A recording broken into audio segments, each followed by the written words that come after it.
5, 4, 3, 2, 1. Liftoff. We have a 50 liftoff. years on, the feud continues, as a surprising number of people still believe that we never landed on the moon. The question lies at the heart of one of the greatest conspiracy theories of all time. A theory born from an era of global suspicion, political mistrust, and fake news. The whole Apollo program was a complete fabrication. Any idea could have been hoaxed is, quite frankly, insane. But when put to the test, can we unlock the scientific truth? And once and for all, put these conspiracy theories to rest?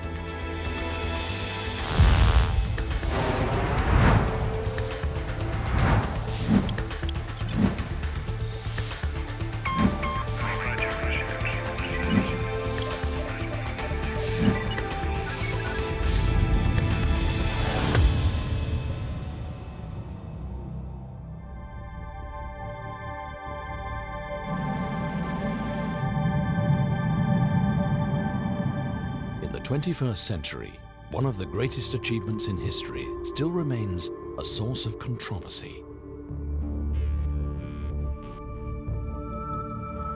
It's one small step for man, one giant leap for mankind. Did the Apollo moon landings really happen? Or were they the biggest hoax of all time? Trevor Weaver has dedicated years of research to the Apollo missions and was once a supporter of the moon landings.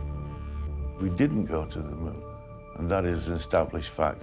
NASA provided all the topographical data they had, all the photographs, all the massive models to Stanley Kubrick, so they could actually fake moon scenes. Could the moon landings actually have been faked by Hollywood director Stanley Kubrick? The history books say otherwise, that Apollo 11 astronaut Edwin Buzz Aldrin spent 3 days traveling to the moon and was the first to follow Neil Armstrong's historic footsteps. Beautiful view. Isn't that something? I'm totally in favor of freedom of speech, but I think people need to be responsible when they think about intentionally, for their own benefit, misleading the young people who are the future leaders of our world. Moon conspiracy theorists have been a small but persistent and vocal group, over the years often confronting and accusing astronauts of lying. In 2002, when conspiracy theorist Bart Sibrel buttonholed Buzz Aldrin, his temper got the better of him. You're the one who said you walked on the moon when you didn't. Calling the kettle black if I ever thought of it. Saying I misrepresented myself. Away from me. You're a coward and a liar and a thief. The punch stirred a generation less trusting of traditional media, more open to believing fake news and theories spread on the internet, and revived the moon landings hoax theories. NASA never realized that we would have something called the internet. It's only now, when all those videos are available, that people can see what the problems are. I think the propagation of so-called fake news, the spread, which is very welcome, of access to the internet, means that we have far more sources than we used to. There is a real crisis in understanding the strength of those sources.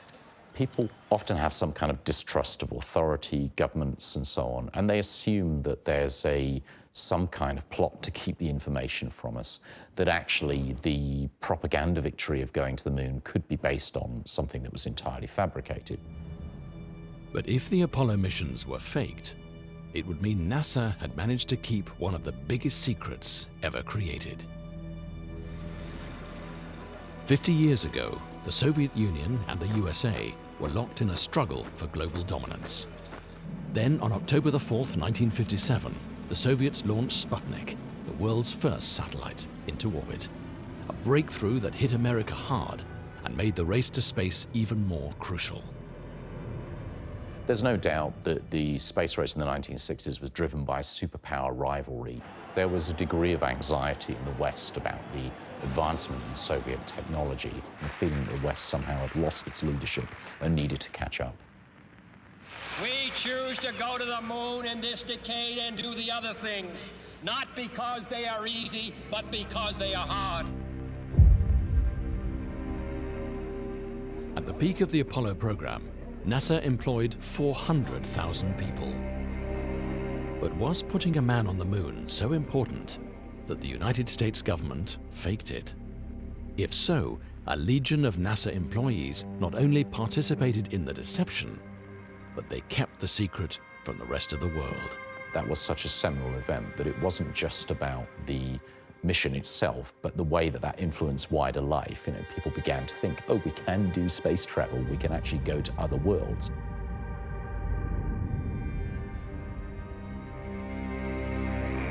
On July the 16th, 1969, the 3 Apollo 11 astronauts prepared for liftoff.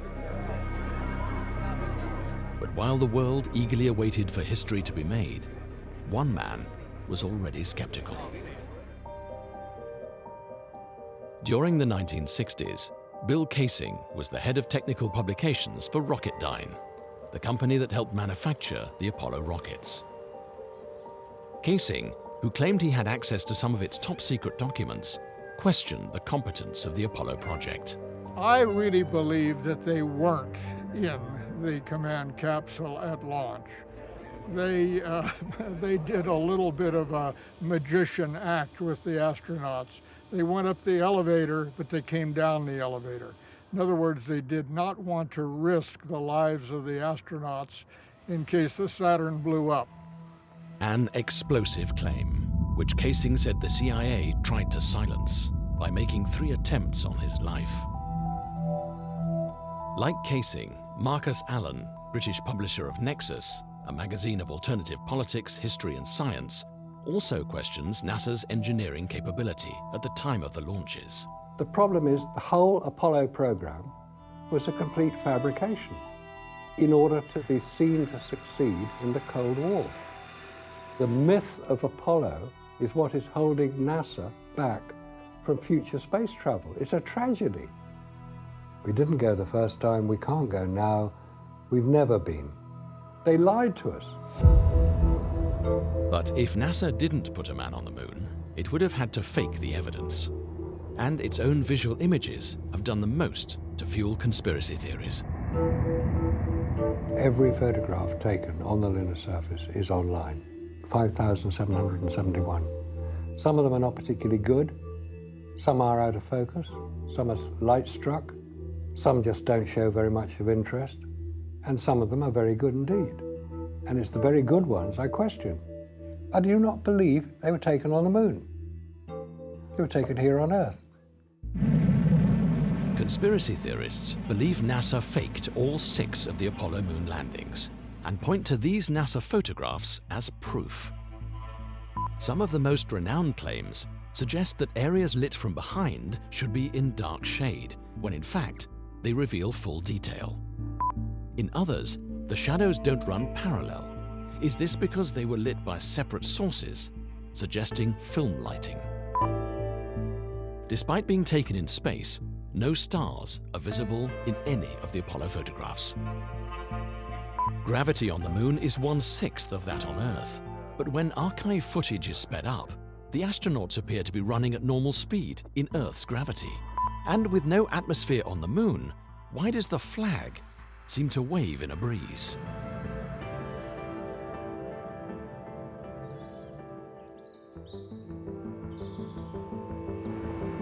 For the purpose of this program, we filmed an experiment on a lunar set built in the Trona Pinnacles in the Californian desert to challenge the hoax theories and put these claims to the test. By testing some of the most famous conspiracy arguments and addressing new evidence, can we put the lunar hoax theories to rest once and for all? This is Apollo Control Houston at 105 hours, now into the flight to Apollo 11. People all over the world were eagerly tuned in to the historic event. Dass ein Mensch zum ersten Mal den Mond. Astronomer Sir Patrick Moore reported the mission live on British television. Ever since the dawn of human history, We dreamed about going to other worlds, and this was the first time it had been done. And of course it was an exciting time, and also a very tense one.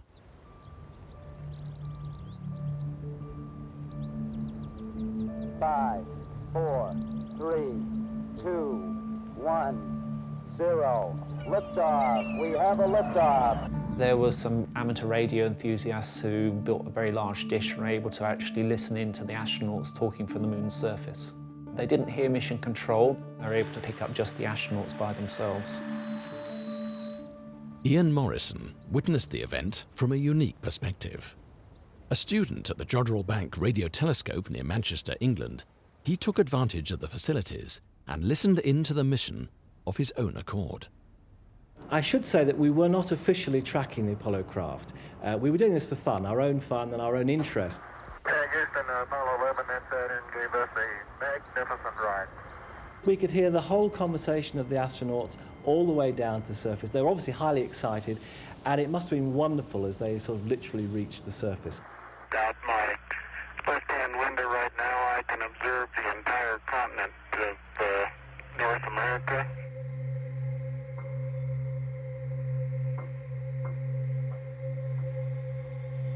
Okay, engine stop. We copy you down, Eagle. Tranquility Base here. The Eagle has landed. And then Neil's voice came through, the Eagle has landed.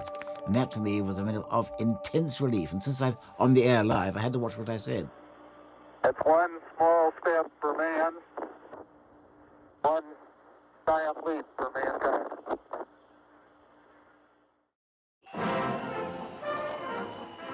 In 1969, the public had little reason to question mankind's historic first step on the moon. After all, the achievement was a celebration of technological supremacy.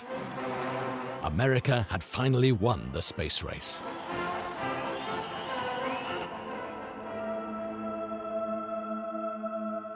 Mankind's first steps on the moon have become the epicenter of hoax theories.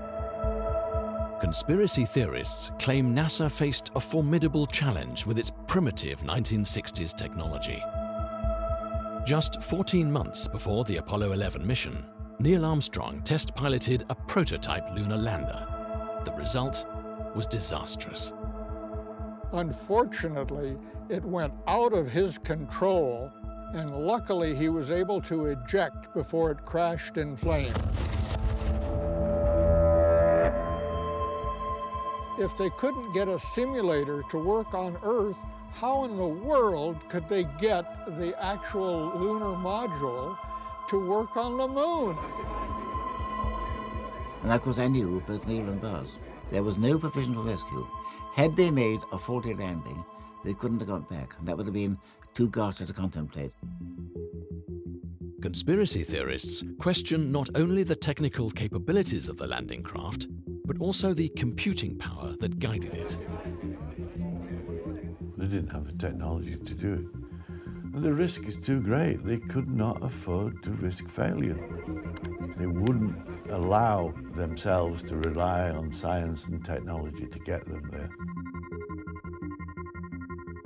Pat Norris is a former space system and software engineer hired by NASA to analyze the challenges of navigating to the moon and back. In the 1950s, computers didn't really exist. But by the mid-1960s, computers were available that were powerful enough to do the calculations needed for such a complicated mission. Of course, by comparison with today's computers, they were very primitive. While these advancements should surely encourage a new line of missions, conspiracy theorists argue that this is enough to question if we ever could have gone in the first place. We're talking about the mid-1960s here, when computers occupied rooms. The sort of computing power that you have in a mobile phone today would be greater than the computing power that was alleged to have been used to land man on the moon. One of the reasons that we had difficulty in navigating close to the moon was that the computers available weren't able to provide a sufficiently detailed mathematical model of the moon's gravity. Perhaps there wasn't enough information, but even if there had been enough information, the computers probably wouldn't have been able to cope with it. They were adequate for the mission at the time, but only just. Unlike modern-day PCs, the Apollo computers didn't have to store files or process images. Most of the number crunching was done at mission control, and the information transmitted back to the astronauts. In their attempt to disprove the missions, conspiracy theorists have analyzed the footage of the moon landings frame by frame. One of the most famous pieces of footage in history is Buzz Aldrin's dance across the moonscape. Near the end of the 2.5 hours, in front of the television camera, I did have an opportunity to prance around and hop and demonstrate different methods of moving around. The movement, because of the restrictions of the spacesuit, was basically like being in slow motion. The famous lunar walk shows Aldrin experimenting with the restrictions of the spacesuit. So-called kangaroo hop does work, but it seems your forward ability is not quite as good. Conspiracy theorists have claimed that the footage was actually filmed in slow motion in a studio, and that the astronauts were supported by wires to replicate these movements on the moon. The astronaut is dangling on a wire to take off, if you like, the difference between the Earth's gravity and the moon's gravity. The wire was between the backpack and the body. The problem is the astronauts tended to rely on this wire, so you see lots of jerky movements. Astronauts were wearing pretty big and bulky spacesuits, and the weight distribution isn't the same as you or I walking around on the surface of the Earth here. The astronauts had to really cope with that and work out if they're top heavy, how to move around such that they weren't going to fall over all the time and be unbalanced. You do have to be rather careful to keep track of where your center of mass is. You can see that astronauts really adapted really well to that and started to kind of develop this new walk. While the exact conditions of the moon couldn't be replicated on Earth, NASA introduced methods to adapt the astronauts. One of their favorite methods was parabolic flight, or as the astronauts called it, the vomit comet. By climbing and diving in a series of arcs, an aeroplane could simulate 30-second windows of reduced gravity. These sessions served as road tests for the spacesuits and gave astronauts their first taste of lunar gravity. If, as the conspiracy theorists claim, NASA faked the Apollo missions, then it also had to fake the photographic evidence. I was trained as a photographer in London back in the 1960s. I was familiar with the camera that was used, the Hasselblad camera, and also with the film that was used, Kodak Ektachrome transparency material. So I was familiar with the technical side of it. And the more I looked at the photographs, the more I started to doubt whether what we'd been told had actually happened the way we'd been told. Also siding with Marcus, American conspiracy theorist Ralph Rene raised a different technical question. Could the gloves the astronauts wore on their pressurized spacesuits have actually worked on the moon? What I do is I pull a vacuum in this chamber I created, and I have a glove inserted inside of it, and it was to prove that the flexibility they shown in their suits and gloves are impossible. Right now, I can put my hand in there and I can move it every which way. I can grasp, I make a fist, I can lift up, down. But as soon as I throw this switch here, I evacuate the chamber. As air is sucked out of the machine, the vacuum makes it more and more difficult to move the glove. And this glove doesn't want to move. I can't bend it backwards. I can hardly force it down. I mean, how could you pick up small screws and bolts like they've shown them to do, or trigger a little tiny trigger on a camera with the glove doing this? If it seems impossible to operate a camera properly in pressurized gloves, how could these perfect pictures have been taken? Trained aerospace engineer Jay Windley has extensively researched the moon landing conspiracies and was present at the experiment on the moon set to refute these theories. This is a Hasselblad EL500 camera manufactured specially for the lunar missions. It attached to the spacesuit via this bayonet. The camera would have a framework surrounding the bottom and rear of the camera, and it would slide down onto the control unit here so that the astronaut could work with his hands without worrying about the camera. Lunar cameras didn't have a viewfinder because the astronauts' helmets prevented them from looking down and framing the shot. Basically, you could just sort of point that camera at what you wanted without having to really look through a viewfinder. But according to conspiracy theorists, this was a problem that couldn't be solved. They had to focus it, set the shutter speed, set the aperture by hand, wearing armored gauntlets. And you can't see the shutter button on a Hasselblad, it's on the front of the camera. You didn't know if you'd taken a photograph because you can't hear anything in space, and you can't see the counter dials on the side of the camera. So with all those restrictions, we have some of the most iconic images ever taken in the 20th century. I don't believe it. I'll step out and take some of my first pictures here. Jay Windley investigated how these design features on the Hasselblad would have been operated by the astronauts. The Zeiss Biogon lens here has been fitted with these little paddles to allow the astronaut to manipulate them with clumsy fingers. You just push it in either direction. The shutter release, normally a very small button, has been made especially large so that it can be pressed with an astronaut's glove. The focus ring has been fitted with stops that correspond to near, medium, far, and infinity. So he didn't have to pay attention to whether he was 8 feet or 9 feet away from a subject. He wouldn't have to very carefully measure it. Richard Underwood was responsible for teaching Apollo astronauts the art of lunar photography. Even in the early days, before they went to the moon, I'd say, you know, when you get back from this journey, you will be a national hero. But your photographs, I say, if they're good, they'll live forever. I'd tell them your only key to immortality is the quality of your photography. Nothing else. Forget all the other stuff. The astronauts were told to take their lunar cameras everywhere they went and practice. They took them home to photograph their friends and family and barbecues and sporting events and all other types of things. They knew that camera very, very effectively. All of the crew members understood pretty well how to operate this, and the film turned out to be very, very versatile in coming up with just outstanding results. But these outstanding results led to one of the most famous photographic anomalies, the strange case of the lunar shadows. The shadows are one of the strong proofs that we never went to the moon. If you examine pictures offered by NASA as genuine, you find that in many cases the shadows are not parallel. Well, since the sun was the only source of light, all shadows on the moon should be exactly parallel, but they aren't. Because the lunar shadows fall in different directions, some conspiracy theorists claim that they were created by separate artificial light sources. There's only one sun. There are not two. But these shadows are anomalous in that sometimes they are diverging from objects and sometimes converging. And it can't be.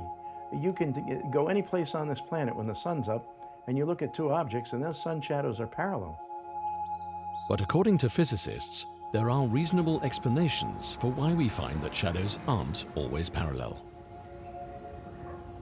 There's lots of different things which can make shadows go in different directions. I mean, obviously you have shadows pointing away from the sun, but if your camera is a wide-angle camera, you'll get a perspective effect on the shadows. The effect of converging shadows is a well-known optical phenomena in photography. This effect is created where there is a single light source. For both the moon and the Earth, this source is the sun. If you have bits of topography on the surface, like troughs, they can produce shadows which appear to be at right angles to the main direction of the sun.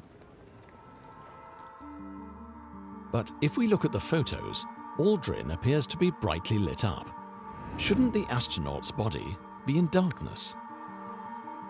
He's standing in a pool of light. It's a spotlight. It's not the sun. This is taken here on Earth under controlled studio lighting conditions with a whacking great, probably a 12K Arri spotlight. On the moon, you're not just illuminated by the sun shining towards you and casting a shadow behind you, but there's also a huge area of the lunar surface around you, and that provides backlight to any subject on the moon's surface.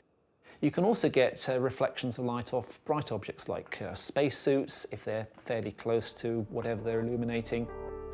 And specifically, the light bouncing off the highly reflective lunar module.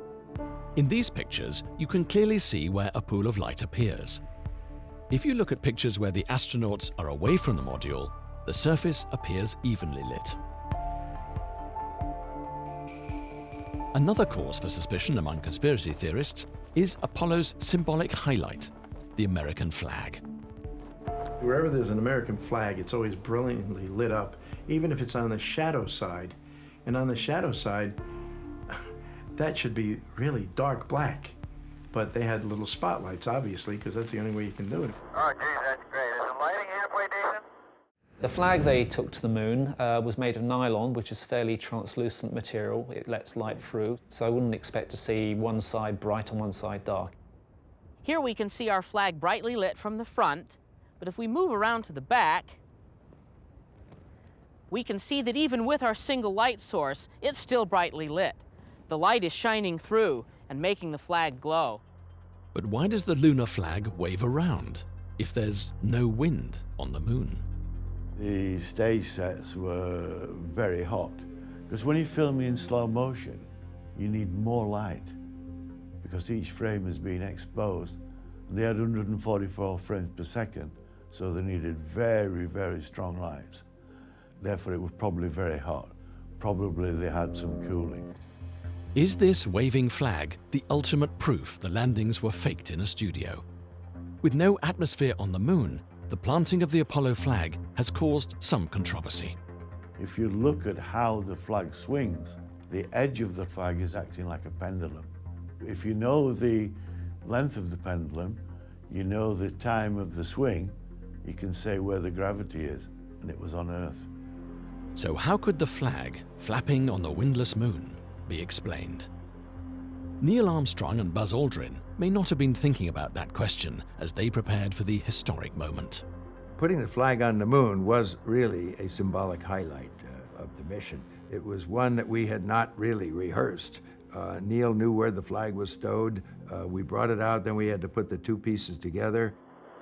It won't go up. Fade that in the floor. The astronauts had to drive the flagstaff into the hard lunar surface with a twisting motion. A horizontal aluminium rod kept the flag suspended. And this caused the free end of the flag to flip up and back in response to that. Also, this is an aluminum tube, very similar to the ones used on the Apollo mission. It's very springy. If I cause it to spring and then let go of it, we see that this motion continues long after I've let go of it.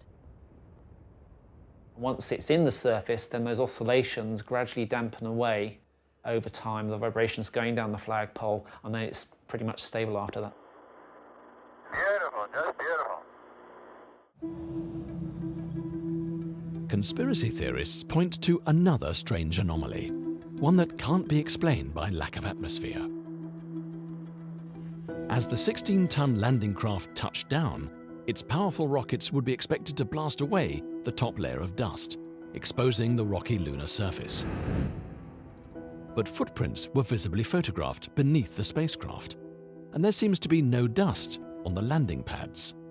One of the problems that was encountered, of course, is lunar dust. The moon is covered with it. And in fact, prior to landing on the moon, they'd sent unmanned landers. One of the concerns was the fact the lunar surface might actually be so dusty that any spacecraft that tried to land on it might actually sink in it. And if it wouldn't support an unmanned probe, it certainly wasn't going to support a manned one. Ralph Rene devised an experiment to illustrate his notion that the rocket-powered lander should have left a crater. If a garden leaf blower, which is dramatically less powerful, can move dust with Earth's gravity, why didn't a rocket which produced 10,000 pounds of thrust? They didn't move dry dust, they didn't move little rocks, they didn't move anything. So the demonstration is to show that this stuff will disappear immediately, and I'll even be able to gouge some kind of a hole. If Rene is correct, the lunar surface, like the gravel pit, would show visible signs of disturbance. But when it actually landed, the dust was all still there. Now, how can that be? You know, if you blow dust away, it goes away, like I just did here. I swept the ground. Some people think that when you land on the moon, you should get a very big crater underneath the rocket nozzle on the lunar module. Now, that's not the case, because when they were coming in, they'd already throttled down to at least about a quarter of the maximum thrust. And just above the surface, they turned off the rocket motors. So any exhaust was actually pretty feeble when it landed on the moon's surface. Descent engine did not leave a crater of any size. If you look at the pictures, you can see a very slight depression underneath the rocket nozzle where dust and a little bit of soil has been radially blown away in different directions around the lunar module. And a closer inspection of some of the photographs reveals that the landing did, in fact, disturb a very fine layer of dust, but not enough to cover the landing pads. I can see some evidence of rays emanating from the descent engine, but very insignificant amount. But the NASA images from the mission aren't the only proof of the module landing on the surface. Satellite images taken of the lunar surface in more recent years could suggest more compelling evidence of the Apollo landings. The Lunar Reconnaissance Orbiter is a robotic spacecraft launched by NASA in 2009 to orbit the Moon. Using some very high-resolution cameras and being relatively close to the Moon's surface, it has actually been able to pick out each of the 6 Apollo landing sites. And not only the descent stages where they landed, but locations of the flags, the experiments, the 3 rovers that were left on the last 3 missions. But some argue that these satellite images aren't as detailed as they expected when they were taken in 2011. The Lunar Reconnaissance Orbiter was deliberately flown over what is purported to be the Apollo landing sites. And from a height of 12 miles, i.e. not very far at all, what do you see? A couple of pixels. If you looked at these images without NASA putting on a whacking grey arrow, you wouldn't know what you're looking at. While satellite images of the equipment left behind may not be detailed enough to persuade some, there are other markers of man-made interference in the images. I have to say, what you see is just 1 or 2 pixels, but you don't get a sharp picture, a nice clean picture of the lunar module. But the LRO pictures do show some discoloration of the area where the lunar module took off, so that seems fairly consistent with what NASA said. Alongside the lunar reconnaissance images, evidence from other missions have also been able to confirm the Apollo landing sites. Altitude 4200. Houston, you're a go for landing, over. Of course, we've also had the Chinese and the Japanese with their own lunar missions. They are able to image the areas in which the landings took place, and there are evidence of soil disturbance. So you do have that third-party verification that the landings themselves took place. There's one more big question conspiracy theorists ask about the Apollo 11 photographs. With no weather on the Moon, you would expect a spectacular view of space. Yet, there are no stars in the Apollo photographs. Some of these conspiracy theories, they think that if you go to the Moon, you should be able to see stars because there's no atmosphere there, so space should be nice and black, so you should be able to see a lot more stars than are shown in the Apollo photographs. Bill Casing is convinced this was a conscious decision on NASA's part. If you were to talk to Aldrin or Armstrong or any of the other Apollo astronauts, they would actually not respond in any way to questions regarding stars. When you looked up at the sky, could you actually see the stars and the solar corona in spite of the glare? We were never able to see stars from the lunar surface or on the daylight side of the Moon by eye without looking through the optics. I asked Neil Armstrong whether he saw stars because I knew everybody else would ask it. I knew the answer, of course. The point is that the eyes aren't adapted to that. The human eye reacts to light by opening and closing the iris. In bright light, the iris becomes smaller. In the dark, it widens. On the Moon, the eye, like the camera aperture, can't adjust to the brightness of the lunar surface and the darkness of space at the same time. If you increase the aperture, you increase the amount of light going in. And if you increase the exposure time, you also increase the amount of light going in. Now, if you were to do that on the moon to get the stars, then that would mean that the foreground would just be completely washed out and overexposed, when really what the astronauts were trying to take pictures of was themselves, the surface features of the moon. If you imagine going, let's say, to a football stadium and all the lights are turned out, you look up at the sky, you can see lots of stars. Now, if you can imagine some person turned on a floodlight, it would drown out pretty much all the stars. With the powerful light, even our own television camera can't adjust to the extreme contrast to see the stars in the sky. On our moon set, Jay Windley puts this theory into practice in the hope of disproving one of the conspiracy theorists' recurring arguments. We're going to find out that if we use an identical camera loaded with identical film and we shoot pictures of the night sky, we won't get stars. Okay, I'm going to take a shot here. You notice here I'm not using any sort of a viewfinder. I'm just aiming. Will this experiment be enough to invalidate the conspiracy theorists' claims? The morning after the shoot, the negatives are developed at a professional processing laboratory in Los Angeles. In our experiment in the desert, we shot a variety of photographs using different film formats. Like the Apollo astronauts, we had to guess at our focusing distances and our exposure settings. And because we had no viewfinder, we had to guess at the direction the camera was pointing. And you can clearly see that even with those handicaps, we were able to take quite usable photographs.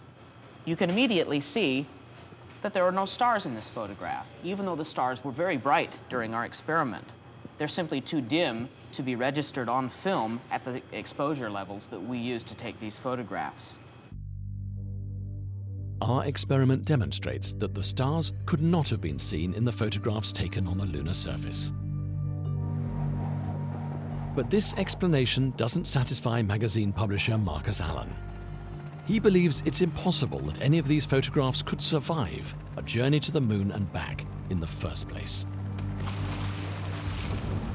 Photographic film cannot withstand the vacuum of space.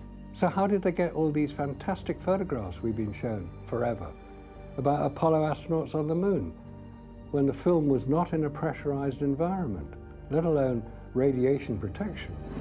Conspiracy theorists believe this is their trump card. Not only would it destroy film, it would kill the astronauts. The Earth's magnetic field protects our planet from solar rays. But beyond this zone, deep in space, is where conspiracy theorists believe astronauts would be vulnerable to radiation's deadly effects. The moon is irradiated by the sun constantly with terrible heat, and of course there's cosmic radiation, and then there are micrometeorites that travel 60,000 miles an hour that would go right through the camera, the film, and of course the astronauts themselves. After leaving the Earth's atmosphere, the astronauts rocketed through the Van Allen belts. Van Allen, he said it was a sea of deadly radiation.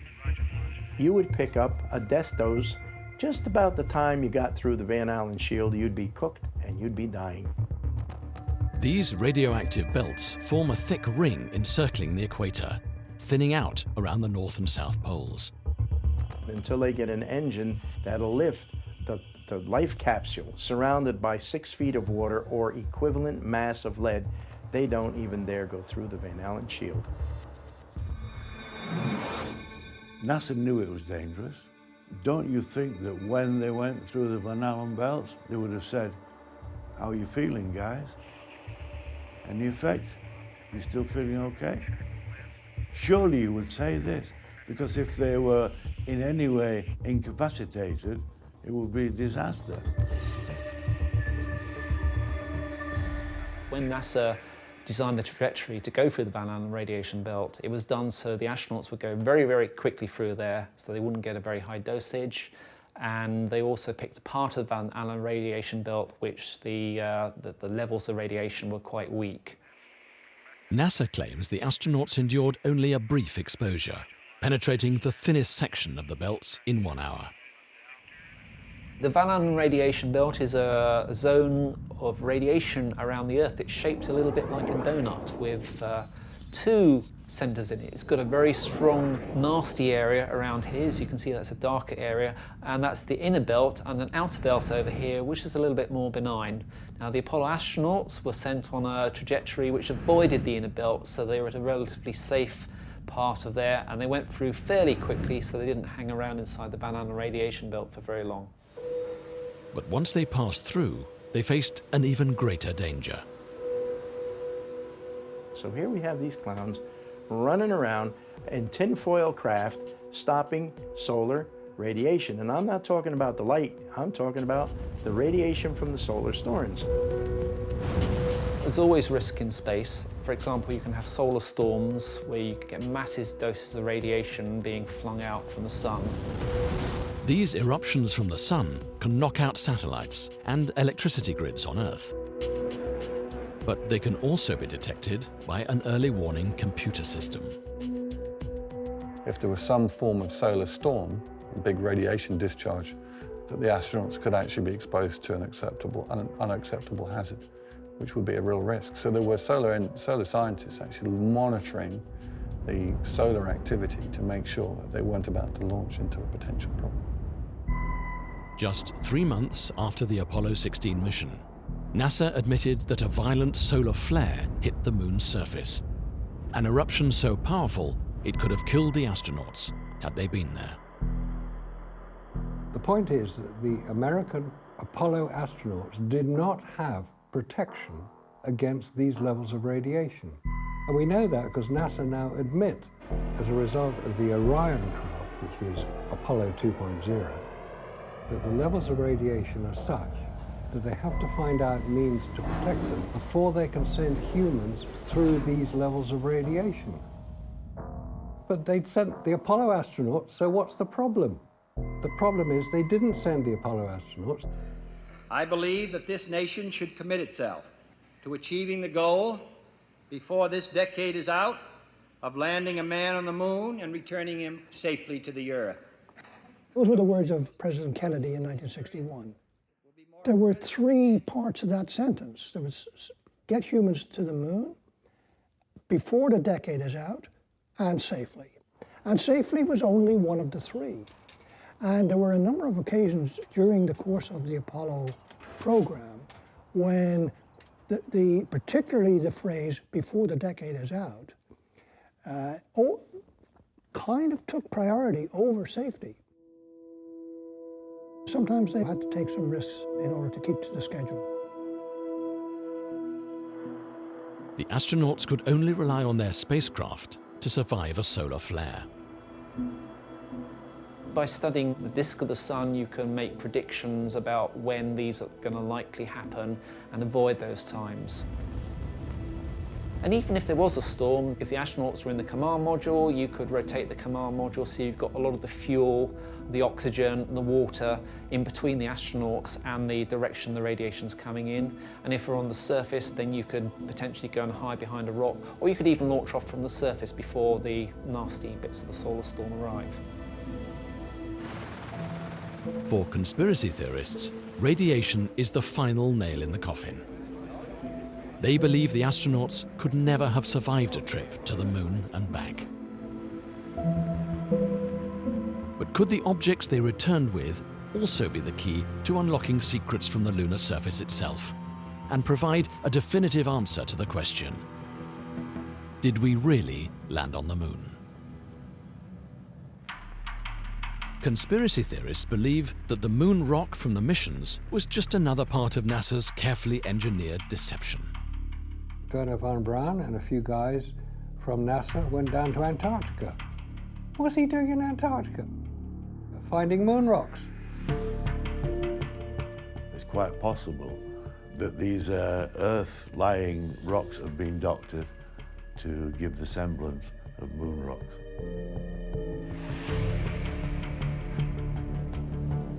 It would be really, really tough to fake these things. It would be really hard now, and certainly 50 years ago, the idea that you would spend resources on producing some kind of secret lab rather than actually sending people to the moon to bring them back. But how many people have actually examined the moon rock and can confirm where they came from? There's a great deal of doubt about it.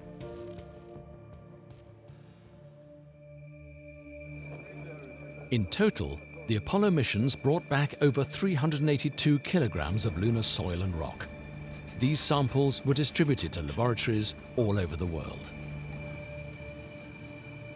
At the independent Berkeley Geochronology Center in California, geologist Paul Rene has been studying lunar rock samples throughout his career.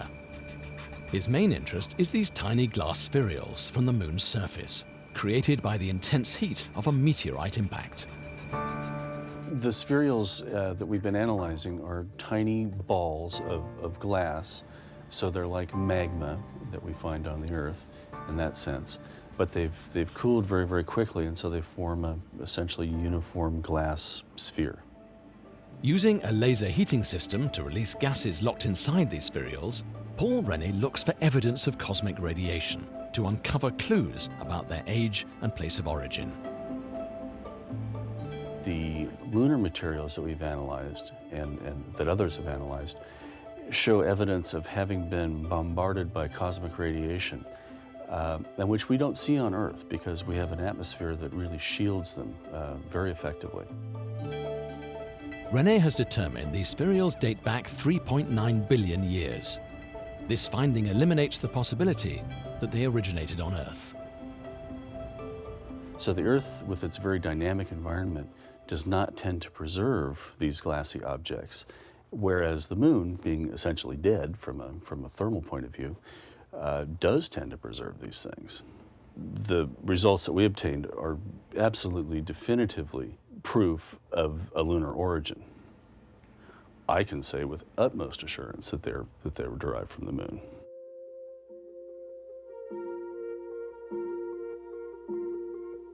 But it's evidence the astronauts left behind, and not what they brought back, that may offer the clinching proof. Each successful Apollo mission set up a range of experiments, and 50 years after Apollo 11, the lunar laser range is still in use. There were two major experiments. One was a series of corner reflectors to reflect laser beams from the Earth sent to the Moon that then, because of the geometry of these corner reflectors, would send the beam back in exactly the direction that it came from. But conspiracy theorists believe that these experiments were taking place before the Apollo missions. You don't need retroreflectors to fire a laser. It was being done by the Massachusetts Institute of Technology in 1963. They were firing lasers at the Moon. No reflectors there then. Nobody had landed then, and they were getting a signal back. If this had already been achieved without a reflector, what was the advantage of NASA placing these on the lunar surface? There are no lasers there.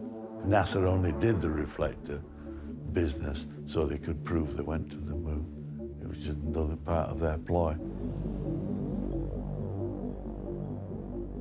You send a laser pulse from the Earth with a very powerful laser pointing through a big telescope at a location on the Moon, and it reflects a lot of that light back to you. So it's fairly directional, it comes straight back to you, it doesn't get scattered. And by measuring the time difference between when you send the pulse and when you get the received pulse back, you can work out the distance to the Moon very precisely to literally centimeters. The reflectors placed by the Apollo 11 crew allowed scientists to achieve greater accuracy about the Earth's position in the solar system. Pretty much anybody in the world with a big telescope, with a powerful laser, can bounce, without getting permission from NASA, lasers off of those reflectors and measure the distance to the Moon. So that proves to me that the astronauts went there and they left these laser reflectors at these different locations. If NASA had faked this, surely the Russians would have exposed the legitimacy of this half a century ago.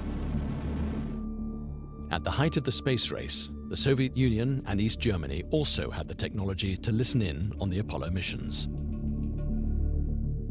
And yet conspiracy theorists ignore the eavesdropping power and silence of America's arch-enemies. They weren't at war, but this was as close as they could get, if you like.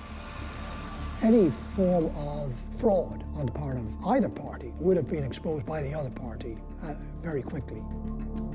If the Russians said publicly it was a fake, they would need evidence. Otherwise, it would just be sour, it would look like sour grapes. But they had no evidence because NASA had everything. But even with no doubt raised by the Russians 50 years on, perhaps all great human achievements are destined to attract skepticism and controversy. There will be landings, there will be men, there will be women on Mars soon. I hope that we don't see the same pattern of conspiracy theories surfacing, simply because it'll be one of the biggest, if not the biggest, achievement of mankind. They got to the moon with basically 1960s technology. Now with our technology, with our advanced computers, etc., it's still going to take them 25 years just to get back to the moon. Now really there's something wrong there. When we see real conspiracy theories that become public, whistleblowers give away the secret after a few years, even though there are only a small number of people involved. Some people seem to feel that a conspiracy has kept it secret for 50 years, even though tens of thousands of people were in on the secret. For all the effort it would take to create and hide a lie of such magnitude, it would have been far easier for NASA to build a rocket and put man on the moon.